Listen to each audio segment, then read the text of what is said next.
Assalamu alaikum wa rahmatullahi wa barakatuhu. Welcome back once again to your online classes, class 8. I hope you have completed all your assignments and have started with your unit test 1. Please keep regular with the unit test, keep the school app updated, and you will have no difficulty in giving the unit test. So let's begin with the 4th chapter, that is the 2nd chapter of half yearly, atomic structure. In the last chapter, I have already told you about matter.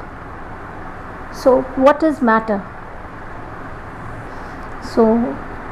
What is matter? That is, I have told in the last chapter that anything that has mass and occupies space is called matter, isn't it? And that can even be perceived by our senses, that we can make out whether a particular thing is solid, liquid, or gas. We can perceive it, we can make out, or we can differentiate whether it is a solid, liquid, or gas. So there are 3 different states of matter also. I have explained to you, and why these different states exist, this also I explained to you. So I have told you that the building blocks of all matter is atoms. You have seen a house building right from the very beginning starts from a single block, that is single brick. So similarly, any matter, whether be it the solid, liquid, or gas, is made up of the simplest unit or the smallest particles that are known as the atoms. So what are atoms? That is the smallest particle that exhibits all the properties of matter and does not have an independent existence. It does not have an independent existence, that it does not exist on its own independently, right? So an atom shows the unique characteristic of an element. So we know that atoms cannot exist independently, so they join together in 2 or more groups and form molecules. So all matter is composed of atoms and groups of atoms bonded together called molecules. Is it clear? So this is what I have told you. So the smallest particle of matter that exhibits all the properties of matter and has an independent existence is known as the, so you can see that substances that are made from more than one type of atom bonded together are called as compounds. So you can see the compounds like water, you can see, and then there is carbon dioxide, then hydrogen peroxide. You can see all these are compounds, right? So we mean to say that we have already studied about these, that is the atoms are the building blocks of matter, right? Both atoms and molecules, they are the fundamental building blocks of matter. And these atoms, we already know that are divisible and have smaller particles in them, right? So what are these smaller particles? So these smaller particles, you can see they are in different form, that is electrons, protons, and neutrons. These are called the subatomic particles of this particular atom. Any atom has subatomic particles, that is electrons, protons, and neutrons. Is it clear? But these discoveries were not so simple. This concept has been developed after a lot of hard work. So there were certain ancient views. How did the present structure of the atom came into existence? We will study about it now. So in ancient time, both Indians and Greeks philosophers or Greek philosophers were curious to know about the nature of matter. So one of the earlier philosopher, an Indian philosopher, or you can even call him an Indian sage also. At that time they were the sage were very learned people. They had knowledge which was gained or achieved after a lot of hard work. So one of those philosophers was Maharishi Kannad, and according to him that when we keep on dividing that matter, we shall get smaller and smaller particles. Now, how did this come into his mind? But was by an interesting story which states that that he was while walking, he had food in his hand, and as he nibbled at the food in his hand, kept on throwing away the small particles of that food which was in his hand. At times you are having the food, especially the chapatis, you have something which is still stuck onto your hand and keep on dusting it. So similarly, he had food in his hand, keep on throwing the small particles which were in his hand, and it occurred to him that he could not divide the food into further parts, and thus the idea of a matter which cannot be divided further came into existence. So what did he say? He called these indivisible, or called that indivisible matter, called it as Anu. At it we shall get the smallest particle that cannot be further divided. Right? He named this smallest indivisible particle as Paramanu. Par, derived from the term Param, which means ultimate, and Anu means particle. Right? So he also stated that Anu can have two states, absolute rest and a state of motion. So these were the ancient views, that according to him, that the matter consists of particles which are known as Paramanu, which are indivisible, which cannot be divided any further. Then there were other philosophers as well, that is the Greek philosophers. One of those was Democritus. And now he had the idea, same idea almost. However, they call the smallest indivisible particle as atoms. All matter is made up of, or is composed of, small indivisible particles. Indivisible means it cannot be divided further. Exactly, he called them as atoms. And he is responsible, or he is the person who coined the term atomos. Right? A-T-O-M-O-S. And this means indivisible. Right? He had, all these theories were based on no experimentation. Is that clear? There were no experiments done at that time to prove this. It was their own philosophy or own thoughts, or seeing a particular thing around them, they coined these things. Another one in this row was a Greek philosopher, that is Leucippus. Now he gave the ancient atomic theory, and he lived almost at the same time when Democritus lived, and he was trying to understand the way matter is made. At that time, mostly the people, Greek philosophers, Indian philosophers, involved in this work only. According to him, he said that matter can be subdivided in smaller and smaller parts, and he proposed that this process can be continued until eventually you arrive at small particles which cannot be further subdivided. Again, he also called these indivisible particles atoms, from the Greek word atomos, meaning indivisible. So both Democritus and Leucippus had the more or less the same concept, that is, the atoms are indivisible. Right? The matter is made up of indivisible particles which are known as atoms, and these are indivisible. But these theories proved wrong, unless there was another one, that is John Dalton, an English scientist, in 1808 gave a theory about the nature of matter.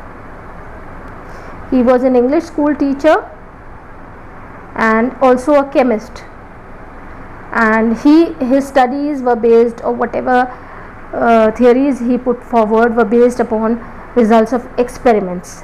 Right? They were based on experiments, and because he was a scientist, not a philosopher.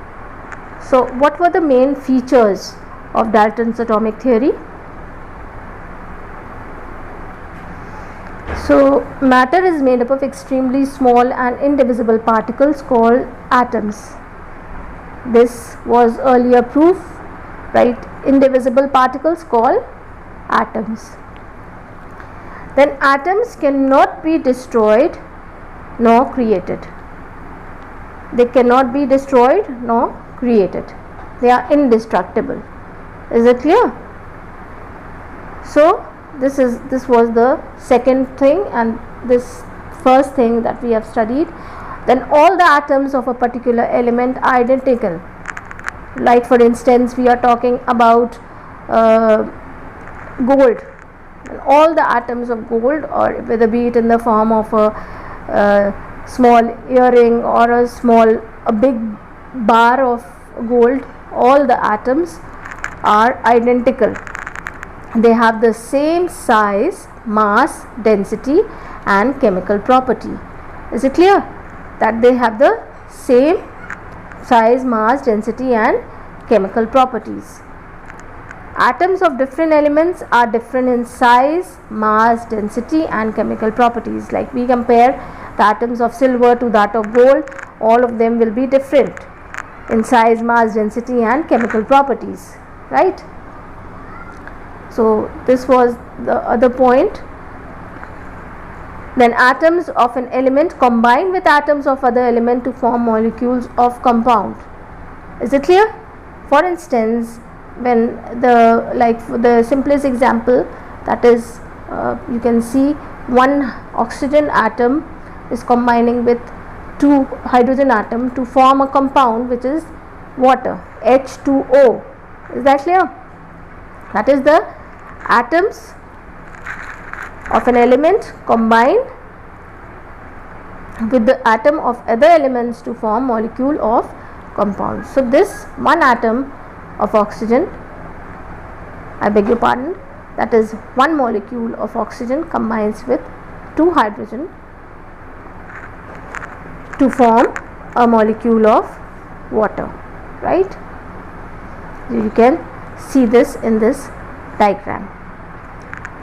So atoms are the smallest unit of an element that can take part in a chemical reaction.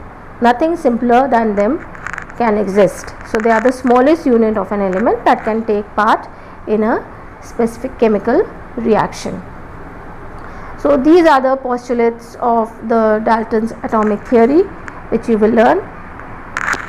Then again, after this, the different subatomic particles of an atom were discovered and work was done on them to discover the different subatomic particles, that is the electrons, protons.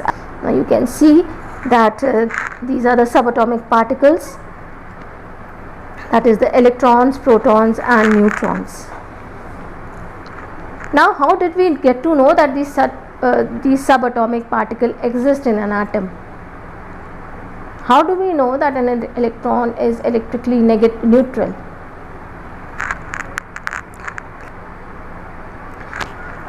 And how do we know that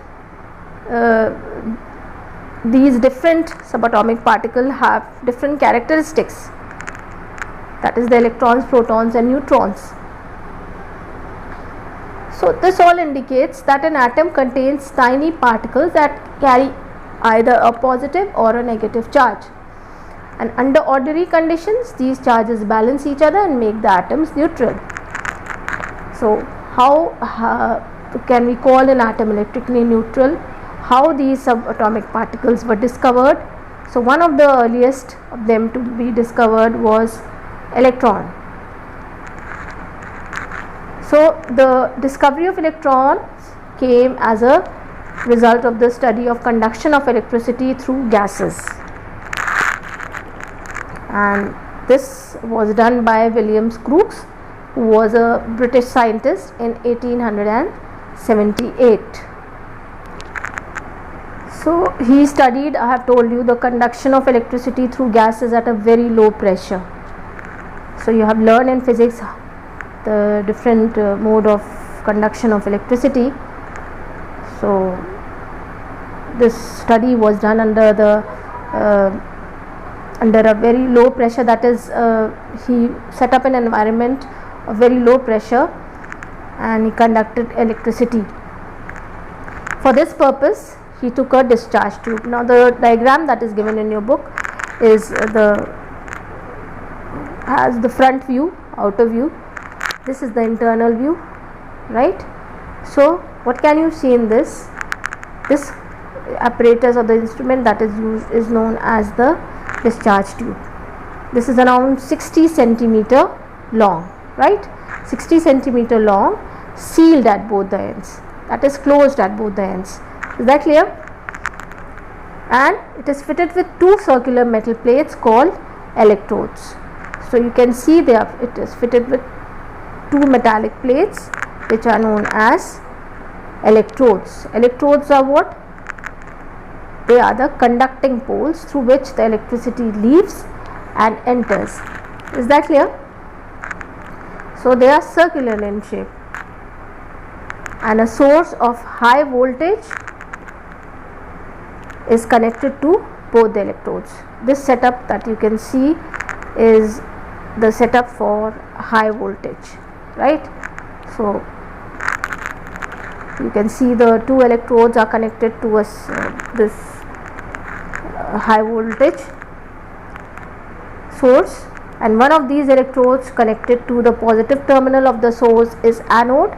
This is connected to the positive terminal, that is the positive electrode, that is known as the anode, and the other connected to the negative terminal of the source is known as the cathode. So remember this, the electrode which is connected to the positive terminal of the voltage source or of the source is known as the anode, and the one which is connected to the negative terminal of the source is called the cathode.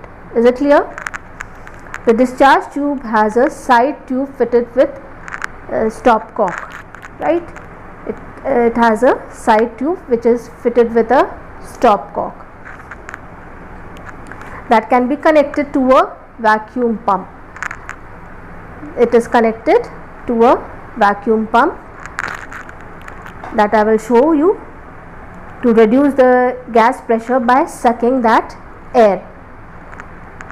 Now in the later diagram I will show you how it is happening, that is the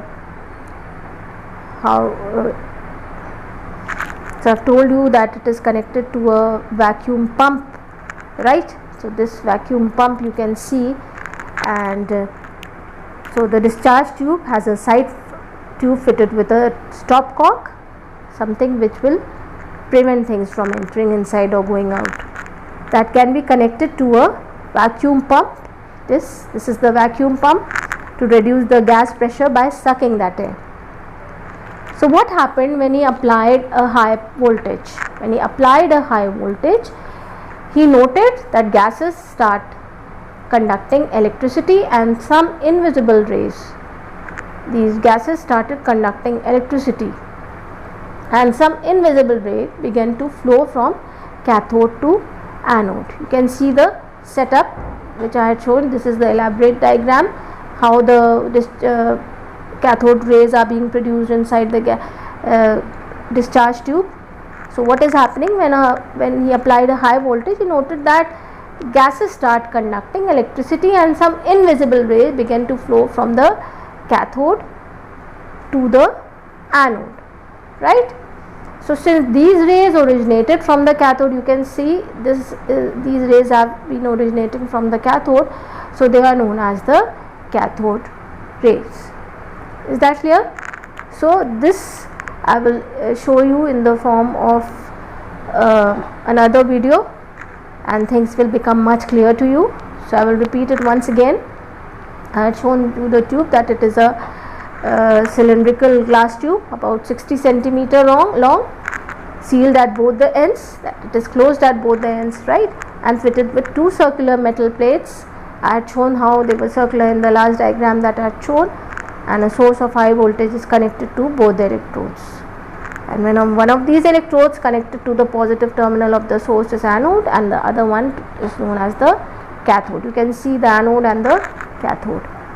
Then the discharge tube has a side tube fitted with stopcock that can be connected to a vacuum pump to reduce the gas pressure by sucking that air.